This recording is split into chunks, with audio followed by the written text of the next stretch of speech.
Bonjour et bienvenue dans la revue de presse hebdo et audio du secteur retail e-commerce en France, proposée par les Digital Doers en partenariat avec le One-to-One. Expérience client de Biarritz.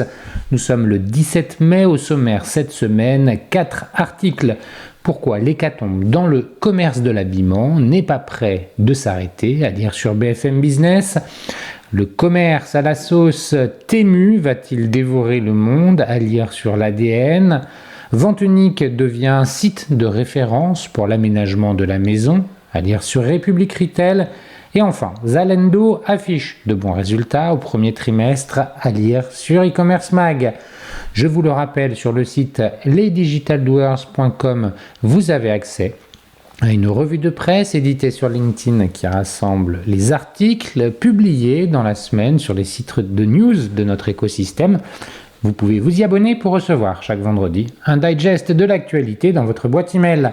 De cette revue de presse, je vous lis sans interprétation une sélection de quelques articles qui m'ont semblé pertinents à partager. Je vous souhaite donc une bonne écoute, évidemment, toujours sans coupure. Pourquoi l'hécatombe dans le commerce de l'habillement n'est pas prêt de s'arrêter, à lire sur bfmtv.com en date du 17 mai. 4 ans après le Covid, le nombre de défaillances d'entreprises dans le commerce de l'habillement continue de progresser. La concurrence de Vinted, Primark et Shein ne cesse de s'amplifier et mettre au tapis des enseignes fragilisées. La société Naf est peut-être sauvée. Cette semaine, 3 offres de reprise ont été reçues par la marque, lourdement endettée, et qui emploie toujours près de 700 salariés en France. Un léger ouf de soulagement qui intervient quelques jours à peine après la reprise partielle de l'enseigne de lingerie Maison Le Jabi, placée en redressement judiciaire en janvier dernier. Ces 2 offres de reprise ne masquent cependant pas les difficultés d'un secteur en crise profonde. Depuis 2 ans, c'est un nombre incalculable de grandes marques d'habillement qui sont allées au tapis, de Jennifer à Camaïeu, en passant par Pimki, Gap France, André ou encore San Marina. Une hécatombe qui s'est malheureusement poursuivie en 2024, alors que nous sommes désormais 4 ans après le Covid. Depuis le début de l'année, les défaillances ont concerné le manque de chaussures, la marque de chaussures Minelli, mais aussi IKKS, Burton of London ou encore la maison mère de Sergent-Major et du pareil au même, placé en mars dernier en redressement judiciaire. Que ce soit dans le prêt-à-porter pour femmes, la mode masculine, l'enfant ou le chausson, aucun secteur ne semble épargné. 37 000 emplois détruits en 10 ans. Et on parle là de grandes marques connues qui font l'actualité, mais c'est l'ensemble du commerce de détail de l'habillement qui est à l'agonie dans l'Hexagone. Selon le cabinet Altares, ce sont 1130 défaillances qui ont été enregistrées en 2023, soit un bond de 51% en un an. Au total, ce sont 4000 emplois qui ont disparu dans ce type de commerce et 37 000 en une décennie. Le début de l'année actuelle étant encore pire, toujours selon Altares, les défaillances ont concerné 372 entreprises du secteur au premier trimestre 2024, un nombre 12% plus élevé que sur la même période il y a un an. À ce rythme-là, les 1500 défaillances annuelles pourraient être atteintes. Une crise sans précédent, donc, que les seuls chiffres du marché peinent à expliquer. Selon l'Institut français de la mode, le chiffre d'affaires du textile a certes reculé en 2023, mais de seulement 1,3% à 26,7 milliards d'euros, un niveau inférieur à l'avant-Covid, 28,4 milliards, mais qui n'explique pas à lui seul qu'autant d'enseignes soient en péril, d'autant que le recul concerne principalement les ventes de textiles dans les grandes surfaces, moins 7,7% en 2023. Mais les grandes enseignes de moyenne gamme étaient si fragiles que le Covid d'abord et l'inflation ensuite les ont littéralement asphyxiées. C'est à partir de 2015 que les premiers signes de fragilité ont commencé à apparaître. Lancés dans une course au mètre carré durant la décennie précédente, les groupes textiles qui se sont lourdement endettés pour se développer mettent un frein à leur expansion. De premières faillites retentissantes inquiètent le secteur, comme celle de Vivarte ou Pimki. Paradoxalement, le Covid va marquer un léger coup d'arrêt à cette crise naissante. Entre 2020 et 2021, le nombre de défaillances recule sensiblement, tombant même à 92 au troisième trimestre 2021.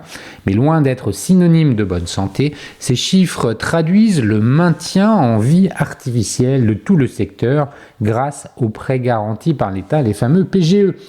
Les graines empoisonnées du Covid, car la pandémie va planter plusieurs graines qui vont s'avérer mortifères pour le secteur. D'abord celle de la seconde main. En confinement, les Français ont vidé leurs placards et se sont massivement tournés vers les sites comme Vinted, Vestiaire Collective ou Le Bon Coin pour vendre d'abord et pour acheter ensuite. Sur la seule année 2020, le leader Vinted va gagner 1 million de membres. Ce sont désormais 3 millions de Français qui s'y connectent chaque jour, soit potentiellement autant de clients en moins pour les enseignes en dur. La deuxième graine maligne, plantée par le Covid est celle de l'inflation. La hausse des prix de l'énergie et de nombreuses matières premières qui suivront la période des confinements vont d'une part fortement rogner la trésorerie des enseignes déjà fragiles et d'autre part pousser les consommateurs à arbitrer dans leurs dépenses qui vont se tourner vers les produits à très bas prix. C'est alors le triomphe de Primark dans les centres commerciaux avec 6 nouveaux stores inaugurés en 2023 pour un investissement de 83 millions d'euros. Avec seulement 27 points de vente, la marque irlandaise est déjà le 8e plus gros vendeur de vêtements en France. Mais c'est aussi le chinois Shein qui avec son modèle d'ultra fast fashion qui séduit un jeune public avec ses 8000 nouveaux produits mis en ligne chaque jour. Ce sont désormais 2,7 millions d'internautes qui ouvrent quotidiennement leur application pour dépenser quelques euros pour s'offrir un t-shirt ou un pantalon. Le coup de grâce de cet engrenage délétère est évidemment le remboursement des PGE. Maintenus en vie par ces prêts d'État, les entreprises zombies du secteur textile ont dû les rembourser au moment même où les factures d'électricité explosaient, de même que les coûts de transport. En moins de 36 mois, c'est un pan entier de l'économie qui s'est donc effondré. Hormis quelques enseignes solidement installées comme Kiabi, le tsunami a emporté les plus fragiles et les plus faibles. Elles étaient très nombreuses.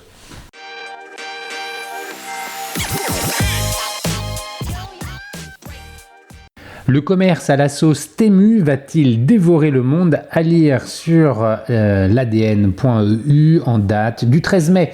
Les nouveaux géants de l'e-commerce chinois partent à l'assaut du monde avec leurs prix plus bas que bas, leur marketing ultra agressif et des méthodes qui feraient passer Jeff Bezos pour un enfant de cœur. 30 ans après Amazon, Temu et compagnie vont-ils redéfinir la phase du commerce global? Amazon sous stéroïdes, c'est la formule choc employée par Neil Saunders pour décrire Temu à la BBC. On ne sait si la métaphore de l'expert en retail illustre l'assortiment quasi infini à prix ultra discount de la marketplace ou sa capacité à disrupter le commerce de détail mondial, possiblement les deux. Depuis son lancement fin 2022, le dernier phénomène de l'e-commerce chinois a connu une croissance spectaculaire.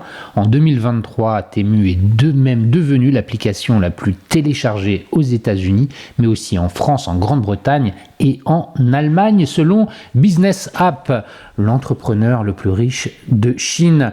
Temu est une filiale de PDD Holdings, maison mère du site d'e-commerce chinois Pinduoduo.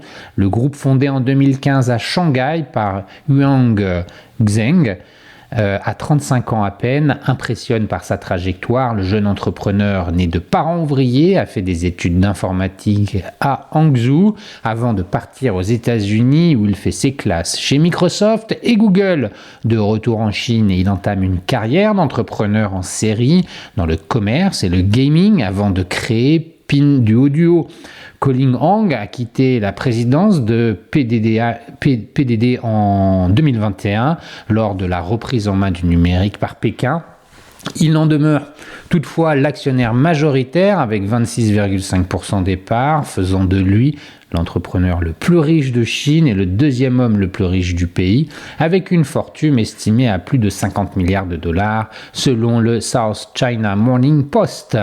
Sur son marché domestique, Pinduoduo a déjà taillé des croupières au leader historique Alibaba, au point que son ancien dirigeant, Jack Ma, est sorti de sa réserve pour exhorter son ancienne entreprise à corriger le tir face à cette nouvelle concurrence.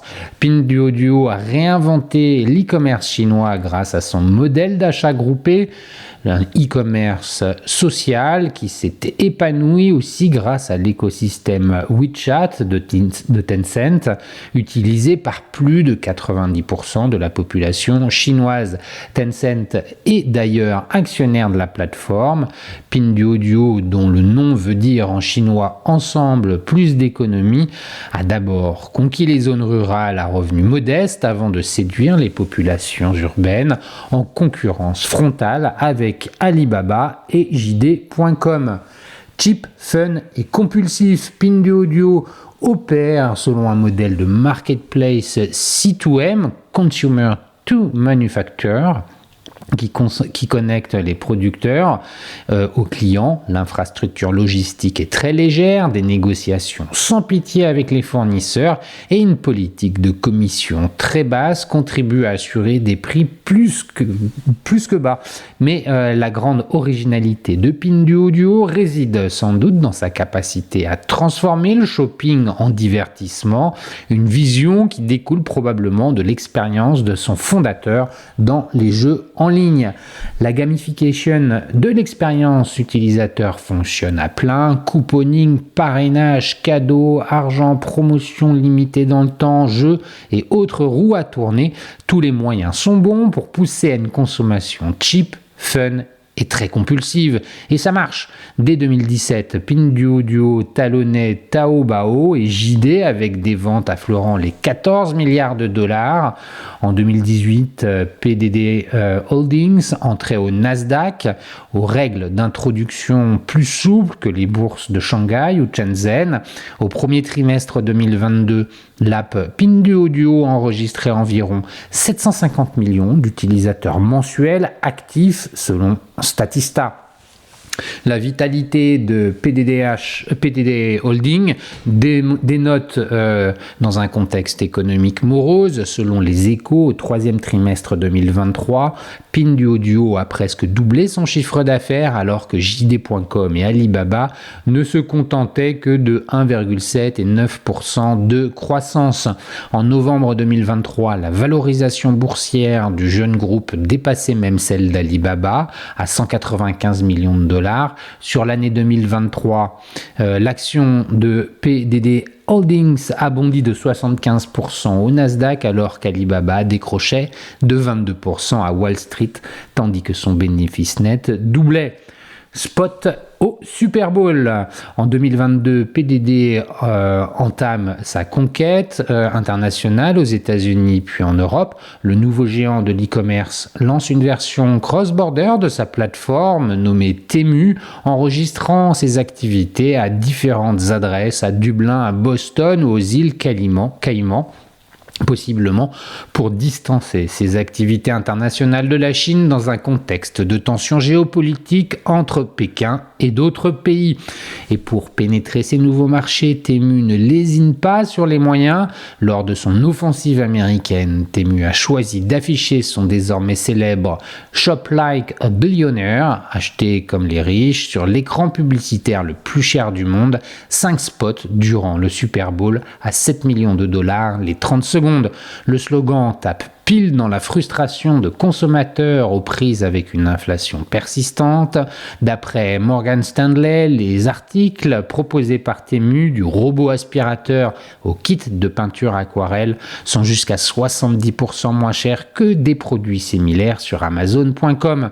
La marketplace utilise aussi un réseau dense d'influenceurs, souvent nano, qu'elle rémunère ou récompense pour faire la promotion de cette application qui permet tant de bonnes affaires, à condition de ne pas être trop regardant sur la qualité et l'innocuité. 95% des jouets vendus sur la plateforme seraient dangereux selon la Fédération européenne des industries du jouet, les contrefaçons ou l'empreinte écologique. En 2023, Le Figaro parlait de 5 $ par téléchargement et jusqu'à 20% de commission sur les achats des nouveaux convertis. Le premier investisseur de Meta. À l'image du géant de l'ultra fast fashion Shein, avec qui il entretient par ailleurs une concurrence acharnée, Temu déroule une stratégie publicitaire en ligne ultra agressive, une empreinte devenue visible dans les comptes de géants de la tech. Temu est devenu le premier annonceur de Meta en 2023 avec près de 2 milliards de dollars investis sur Instagram et Facebook et se hisse dans le top 5 des clients de Google selon le Wall Street Journal. Lors de la présentation de ses comptes en 2023 en février, Susan Li, la directrice financière de Meta, indiquait que les annonceurs chinois avaient contribué à hauteur de 10% du chiffre d'affaires et contribué à 5 points de pourcentage de la croissance totale de ses revenus mondiaux. Josh Silverman, directeur général de la plateforme de vente en ligne Etsy, est convaincu que cette mainmise tire les tarifs de la publicité à la hausse et cela n'est pas près de s'arrêter. D'après la banque JP Morgan Chase, Temu pourrait mettre 3 milliards de dollars sur la table au service de sa communication cette année contre 1,7 milliard de dollars en 2023. Preuve, s'il en est, de ses ambitions globales. La société est bien prête à tout pour conquérir l'Amérique et le monde entier, même à perdre entre 10 et 30 $ par commande selon les estimations. Cette stratégie, pour le moins coûteuse, s'appuie pour le moment sur la solidité de la trésorerie de Pinduoduo. Mais jusqu'à quand l'entreprise pourra-t-elle brûler du cash au service de l'acquisition de nouveaux clients ? Stanford Bernstein estimait la perte d'exploitation de Temu à 3,65 milliards de dollars pour des ventes mondiales à 13 milliards de dollars. Car malgré ce blitz publicitaire, si Shein et Temu expédient chacun environ 1 million de colis par jour à destination des États-Unis, selon Chip Matrix, leur part de marché ne s'élève qu'à 1% chacun du commerce électronique américain, encore loin derrière les 38% détenus par Amazon. La firme, fondée par Jeff Bezos, s'appuie sur une logistique sans faille et sa livraison ultra rapide avec Prime. Les standards de livraison de Temu peuvent prendre jusqu'à 20 jours et le service express jusqu'à 9 jours. Ces délais s'expliquent par l'absence d'infrastructures logistiques de Temu aux États-Unis, lui permettant par ailleurs de maintenir ses prix au plancher. Méfiance des autorités.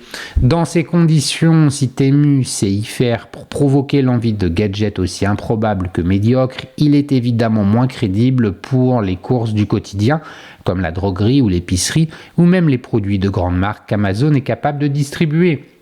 Mais cela pourrait changer. Selon le journal The Economist, Temu et Shein s'organisent pour monter un début d'infrastructure logistique aux États-Unis. Achat d'espaces de stockage, partenariat avec des entreprises locales, recrutement de fournisseurs et talents à la concurrence. Afin de concurrencer à terme les acteurs comme Amazon ou Walmart, notamment en matière de délai de livraison. Si à date, la firme de Jeff Bezos n'est pour l'instant pas en danger immédiat, les observateurs du marché remarquent toutefois qu'Amazon a récemment réduit les commissions facturées aux marchands pour les vêtements au prix inférieur à 15 $. L'habillement et les accessoires représentent 16% des ventes du e-commerçant américain. Temu aura aussi affaire avec la concurrence chinoise. ByteDance a lancé l'automne dernier sa plateforme TikTok Shop aux États-Unis. En Chine, son grand frère Douyin vient d'annoncer de lancer son app destinée au shopping. Outre ces défis opérationnels, Temu doit aussi composer avec la méfiance croissante des autorités américaines à l'égard des acteurs chinois, entre autres soupçonnés de recourir au travail forcé et d'être des outils d'espionnage au service de Pékin. En 2023, Google suspendait l'app Pinduoduo de son store pour suspicion de malware et l'État du Montana aux États-Unis interdisait Temu et WeChat, ainsi que Telegram sur les appareils gouvernementaux, après avoir banni TikTok sur tout son territoire. En Europe, l'opération Cash Reward de Temu, promettant du cash et bon d'achat en échange d'un accès à vie à certaines données personnelles, crée la polémique. L'offre a été retirée depuis. Enfin, l'issue du bras de fer entre ByteDance et les États-Unis jouera également sur la stratégie internationale de Pinduoduo. Le devenir de TikTok outre-Atlantique, racheté ou interdit, a déjà des effets sur cette dernière, selon le Wall Street Journal, et pourrait inciter Temu à concentrer ses efforts de conquête sur le vieux continent.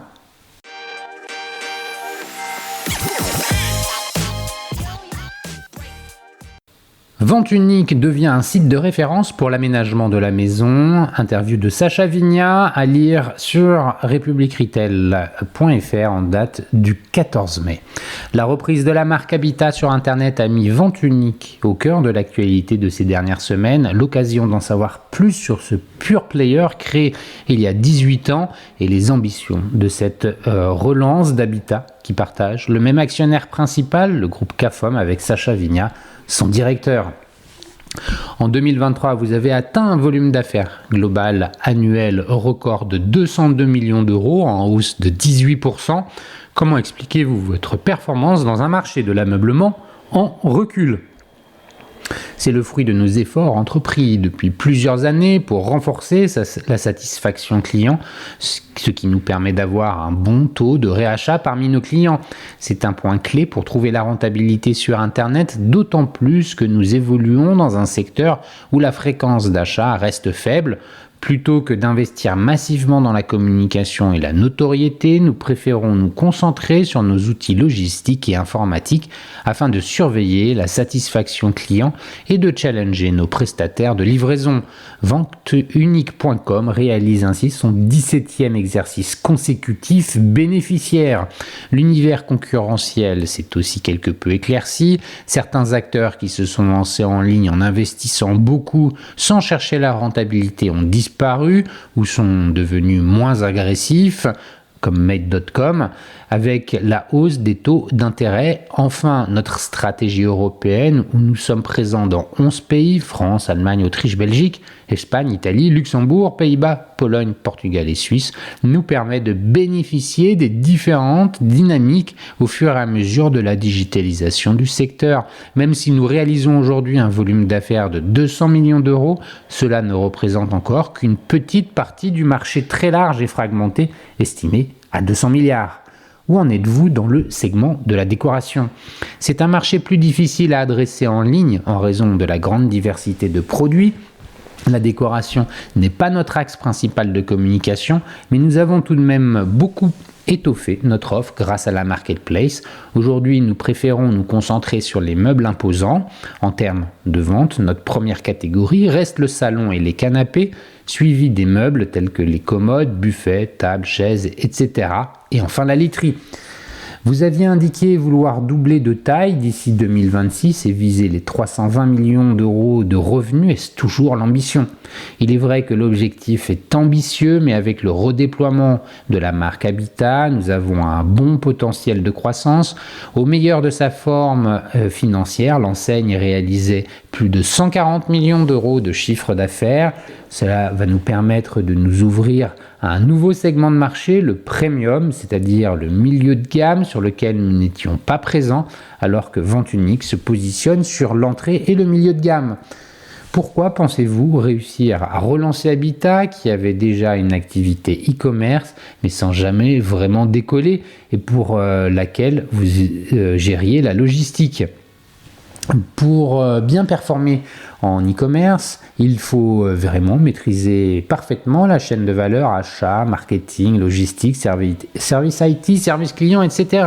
Aujourd'hui, nous avons réussi à développer Vente Unique et à atteindre les 200 millions d'euros de volume d'affaires grâce à ces atouts.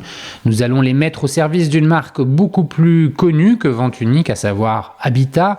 Vendre en ligne sera sa raison d'être, alors qu'auparavant l'enseigne était plus tournée vers les magasins, tout en gardant son positionnement positionnement, rendre le design accessible en proposant des meubles à la fois graphiques, durables et fabriqués avec des matériaux nobles dans la continuité de ce qui avait été fait précédemment.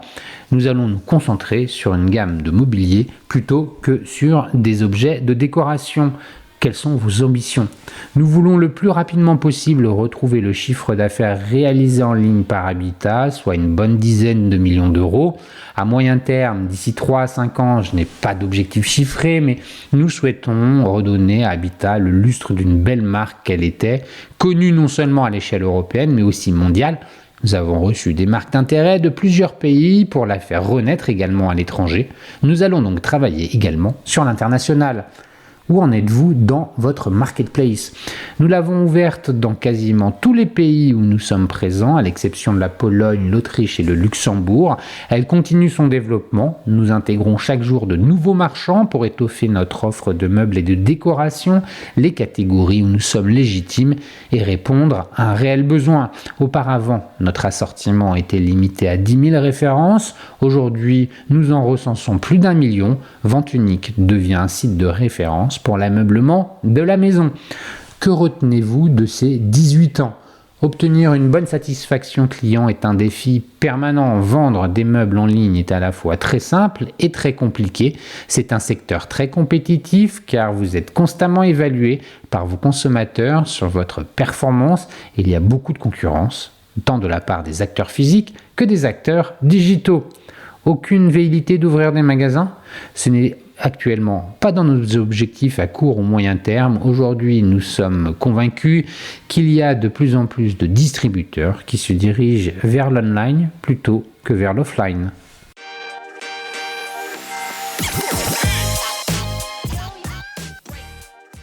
Zalando affiche de bons résultats au premier trimestre, à lire sur e-commercemag.fr en date du 7 mai 2024. Au premier trimestre, Zalando a renoué avec la croissance, avec un volume d'affaires en croissance de 1,3% par rapport à l'année dernière. Le détaillant de mode en ligne allemand confirme aussi ses objectifs pour l'année en cours. Le détaillant de mode allemand, Zalando a dévoilé les résultats du premier trimestre de l'année avec une hausse de 1,3% de son volume d'affaires pour atteindre 3,27 milliards d'euros contre 3,23 en données comparables. De plus, la marge EBIT augmente à 28,3 millions d'euros sur le trimestre, soit une marge de 1,3%. Pourtant, en novembre dernier, Zalando revoyait à la baisse ses prévisions de volume d'affaires et de chiffre d'affaires pour 2023. L'entreprise enregistre ses bons résultats grâce à une amélioration de la qualité de son assortiment et à une croissance de ses offres lifestyle et à une amélioration de l'expérience client et à l'ajout de nouveaux partenaires logistiques. Le B2C a le vent en poupe. C'est en B2C que l'entreprise enregistre la plus forte croissance grâce à la qualité de ses offres beauté, sport, enfants et famille, ainsi que privé by Zalando. Laura Toledano, directrice générale France, Royaume-Uni et Irlande chez Zalando, détaille: dans le cadre de notre stratégie B2C, Zalando se différencie par la qualité, se développe dans son offre lifestyle telle que la partie luxe et créateur et rend la mode plus inspirante et divertissante. Des innovations supplémentaires. La société a ajouté une nouvelle fonctionnalité à l'assistant Zalando qui permet aux clients de poser des questions en utilisant la voix au lieu du texte, rendant l'expérience plus naturelle.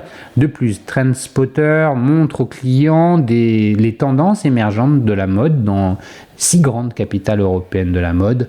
Ce dernier présente chaque semaine les articles les plus tendances parmi les clients des différents pays.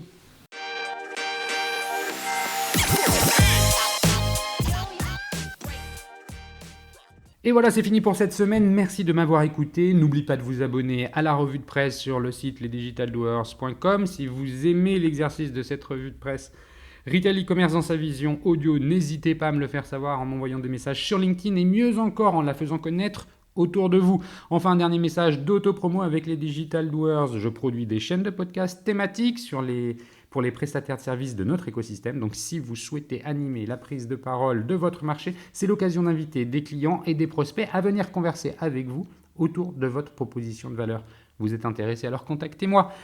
D'ici là, portez-vous bien et à la semaine prochaine.